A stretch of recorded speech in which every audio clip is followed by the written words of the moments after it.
কুকুরের লেজ কি কখনো সোজা হয়? সোজা যে হয় না, 10 দিনের মধ্যেই মালদার সুখদেবপুর সীমান্তে ফের অশান্তি ছড়িয়ে সেই প্রমাণই দিল ইউনূসের বাঁদর বাহিনী। সীমান্ত টপকে ভারতীয়দের ফসল, পাম্প চুরির চেষ্টা বাংলাদেশি চোরেদের।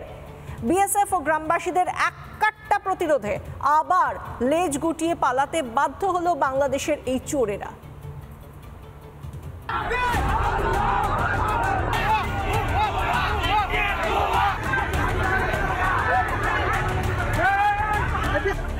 ভালো কথার লোক নয় এই মোহাম্মদ ইউনূস। মালদার সুখদেবপুর সীমান্তে ফের অনুপ্রবেশ ও ভারতীয়দের ফসল চুরি করে সেটাই প্রমাণ করলো বাংলাদেশ। আগেরবার বিএসএফ ও গ্রামবাসীদের কাছে চড় খেয়েও শিক্ষা হলো না। 10 দিনের মাথায় ফের মালদার সুখদেবপুর সীমান্তে উস্কানি ইউনূসের উচ্চিংড়ে বাহিনীর। মালদার বৈষ্ণবনগরের সুখদেবপুর সীমান্ত এবং সেই জায়গাতে রীতিমতো একটা অস্থিরতার সৃষ্টি হয়। অধিককার যেটা আমরা জানতে পাচ্ছি, বাংলাদেশের যারা আছে বাসিন্দারা রয়েছেন বাংলাদেশে, তারা আমাদের যারা ভারতের যে কৃষক তাদের জমির ফসল বাংলাদেশিরা কেটে দেয়, পাম্প মেশিনও নিয়ে চলে যায়, তেমনটাই একটা গুরুতর অভিযোগ।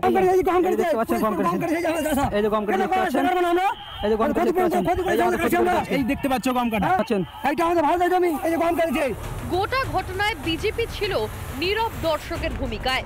উল্টে বাংলাদেশি চোরেদের উস্কানোর কাজটাই বেশি করে করছিল ওপারের সীমান্তরক্ষী বাহিনী। ইউনূসের ছিচকে চোরদের বিএসএফ বাধা দিতেই ইট, পাটকেল, হাসুয়া নিয়ে লম্ফজম্প শুরু করে দেয় জামাতি মৌলবাদীরা।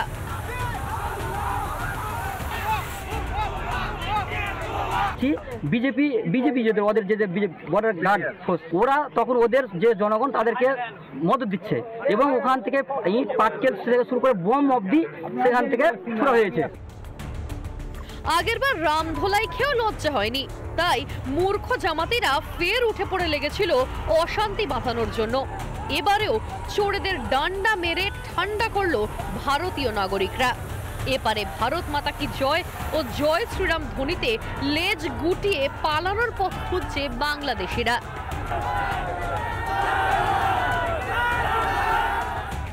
ওপার থেকে ইট, পাটকেল ও বোমাবাজি করতে থাকে বাংলাদেশিরা। 2 বিএসএফ জওয়ান জখম হলেও সীমান্তরক্ষী বাহিনীর পাল্টা তাড়া খেয়ে দেহে ছুট।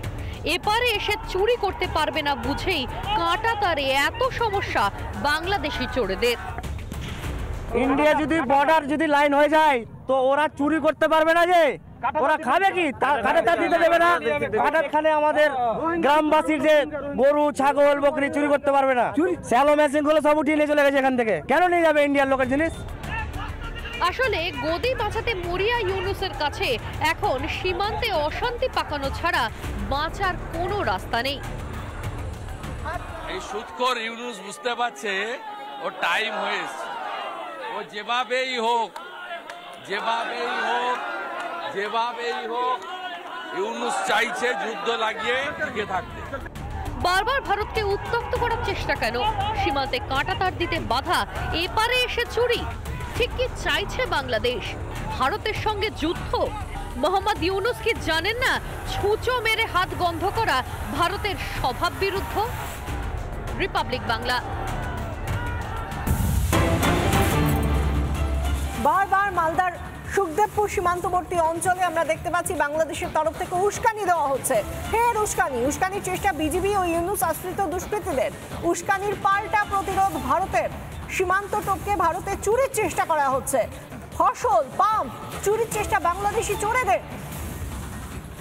বিএসএফ ও ভারতীয়দের প্রতিরোধের মুখে অবশেষে পিছু হটতে বাধ্য হলো বিজিবি এবং সেই সমস্ত চোরগুলো। পিছু হটল ইউনূসের গুন্ডা বাহিনী। আজও ফের সীমান্তের অশান্তির আশঙ্কা রয়েছে। এই পরিস্থিতি থেকে আমাদের সঙ্গে রয়েছেন আমাদের প্রতিনিধি ভাস্কর বসু সরাসরি। ভাস্কর, আমরা দেখতে পাচ্ছি বারবার সীমান্তে উস্কানিমূলক আচরণ করছে বাংলাদেশ এবং বাংলাদেশের বর্ডার গার্ড যারা রয়েছে তারা। সব মিলিয়ে এখন আজকের দিনে এই মুহূর্তে কি পরিস্থিতি সুখদেবপুর সীমান্তবর্তী অঞ্চলে?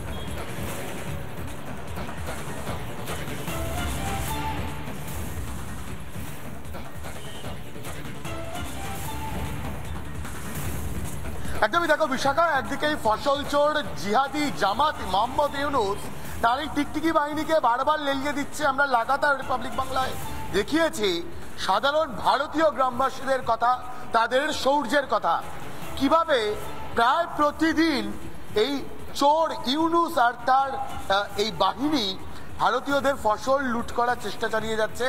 এমনকি শুধু তাই নয়, যারা ভারতে থাকেন, যারা ভারতের সীমান্তরক্ষী বাহিনী, তাদেরকে বারবার প্রভোক করার চেষ্টা করছেন।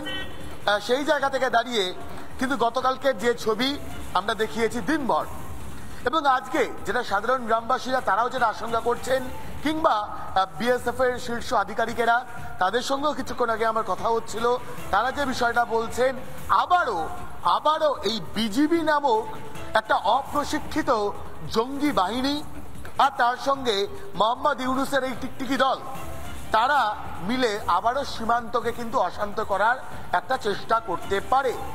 তবে ভারত তার নিজের দেশের মাটিতে নিজের দেশের সীমান্তকে সুরক্ষিত করার জন্য, আরো সুরক্ষিত করার জন্য কাঁটাতার দেবে।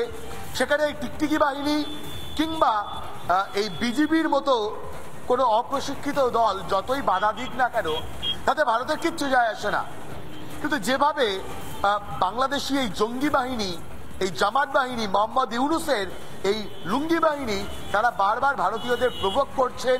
কালকে আমরা দেখেছি কিভাবে পাথর ছোড়া হয়েছে, বোমাবাজি করা হয়েছে, এমনকি 0 পয়েন্টের কাছাকাছি এসে উস্কানি দেওয়ার চেষ্টা করে গিয়েছে এই মোহাম্মদ ইউনুসের দল।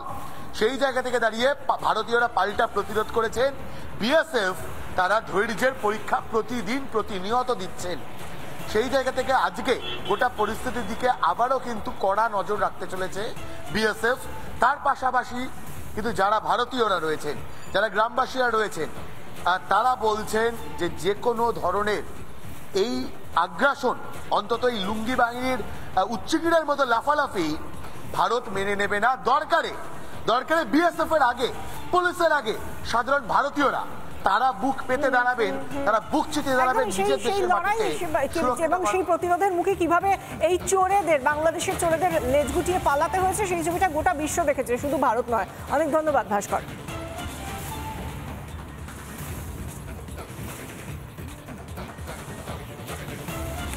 সীমান্তে উস্কানি দিতে দিনে দুপুরে চুরিও করতে দেখা যাচ্ছে এবার। এর আগে আমরা দেখেছিলাম বেড়া দিতে দিচ্ছে না, সুখদেবপুর সীমান্তেই সেই অশান্তি করেছিল এবং তারপরেও তারা থামেনি, বাংকার তৈরি করেছিল, মাটির ডিবি করে বাংকার তৈরি করে তার পেছনে জঙ্গি বাহিনীর মতো বিজিবি এবং বাংলাদেশের জামাতিরা লুকিয়েছিল। আর এবারে আমরা যে ছবিটা দেখাচ্ছি, সেখানে পাথর ছোড়া হচ্ছে, সেখানে হাতে লাঠি সোটা নিয়ে তারা ওপার থেকে এপারে এসে ফসল নষ্ট করছে, সম্পত্তি হানি করার চেষ্টা করছে, কিন্তু শেষ রক্ষা তো করতে পারছে না, তাই কাপুরুষের মতো লেজ গুটিয়ে পালাতে হচ্ছে তাদের।